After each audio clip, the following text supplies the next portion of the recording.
In ancient China, a dream was not something you woke up from and forgot.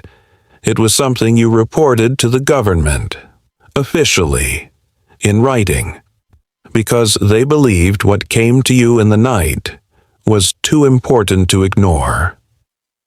The emperor's dream interpreter held more power than his generals, not because of superstition, because experience had taught them something we have forgotten. The sleeping mind sees things the waking mind cannot, and whoever understood those things controlled the future. In ancient India, the Vedas described 4 states of consciousness: waking, dreaming, deep sleep, and something beyond all 3. They did not rank dreaming below waking. They considered them equally real, 2 windows into the same truth. The Aztecs went further. They built a god specifically for dreams, Tepeolotl, the heart of the mountain. He did not rule the sun. He did not rule war or rain or harvest. He ruled only what happened when you closed your eyes.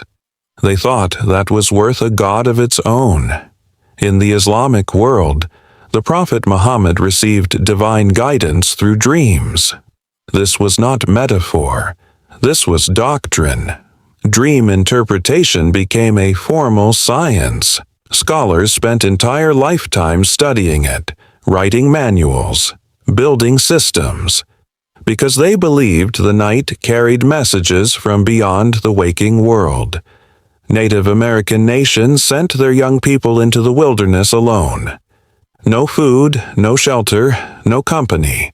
For days, they called it the Vision Quest. You did not go looking for an answer. You went looking for a dream.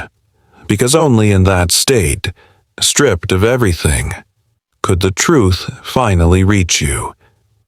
In 1993, researcher Deirdre Barrett at Harvard ran a simple experiment. She asked participants to focus on one unsolved problem before falling asleep. Just one question, hold it in your mind. Then sleep. More than half of them solved it in their dreams, not eventually. That night, here's what your brain looks like during REM sleep, and here is what it looks like during deep meditation. They are the same theta waves, the same pattern, the same state. Your ancestors spent decades learning to meditate to reach that state consciously. Your body goes there every single night automatically.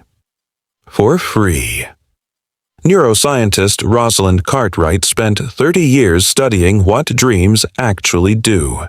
Her finding was simple and devastating. Dreams are not random. They are emotional maintenance.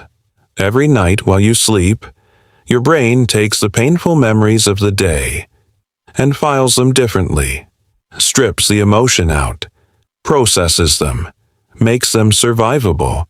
Without this, the pain stays raw, forever, and when you block it, when something prevents the dreaming, even if the body still sleeps, the mind begins to break. Anxiety increases, emotional regulation collapses. The ability to cope with ordinary stress deteriorates within days, not weeks, days. Your dream life is not a luxury. It is structural. Remove it, and the whole building starts to crack. Rats deprived of REM sleep die within weeks, not from exhaustion, from the absence of dreaming. And it is not just rats. Every mammal on Earth dreams. Dogs dream. Elephants dream. Whales dream in the deep ocean in total darkness. This is not a human quirk. This is a biological requirement so ancient and so fundamental that evolution never found a way to remove it from any of us. The octopus dreams. Scientists watched its skin change color in rapid shifting patterns during sleep, replaying what it saw while it was awake. An octopus, a creature with no bones, no language, no culture, dreaming. If something that alien to us cannot survive without dreams, what does that tell you about how essential this process really is? Nikola Tesla designed entire machines inside his dreams. He did not sketch them first. He did not build prototypes. He ran them in his mind for weeks, testing each component, checking for wear and mechanical failure, before he ever touched a physical tool. He said the machine he built in reality was always inferior to the one he built in his sleep. Salvador Dali had a system. He would sit in a chair holding a heavy key over a plate on the floor. The moment he fell asleep, the key would drop. The sound would wake him. He was hunting the hypnagogic state, the doorway between waking and dreaming, that 5-second window where the filters drop before the dream fully forms. He believed that was where his greatest work lived, not in the dream, in the doorway. Otto Loewi won the Nobel Prize in 1936. His discovery, how nerve impulses are transmitted chemically, came from a dream.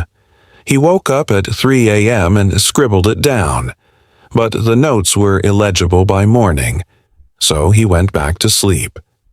And the dream came again, without eating, without sleeping again.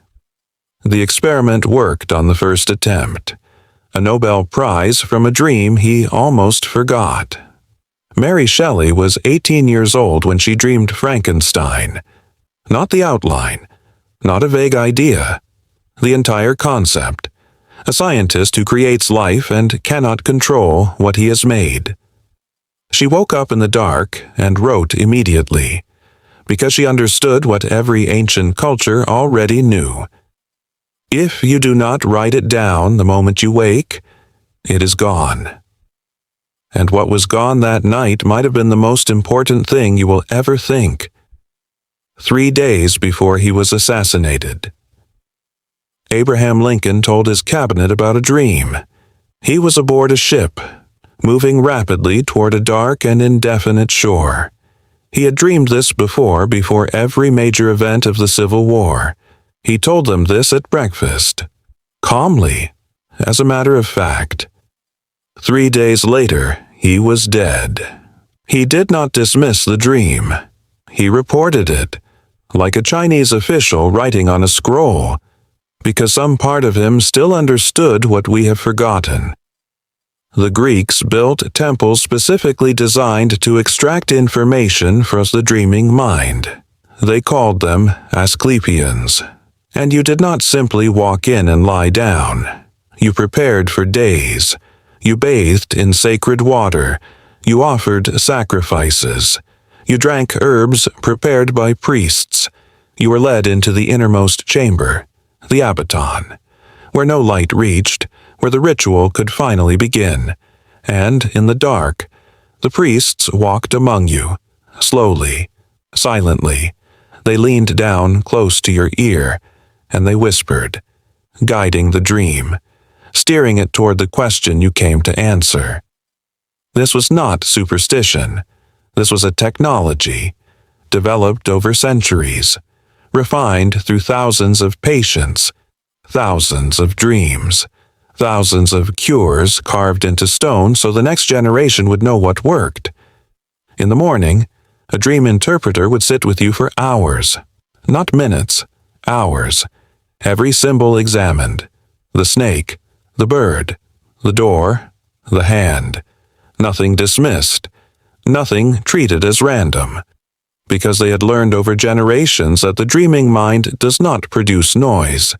It produces signal, dense, compressed, waiting to be read by someone who knew the language.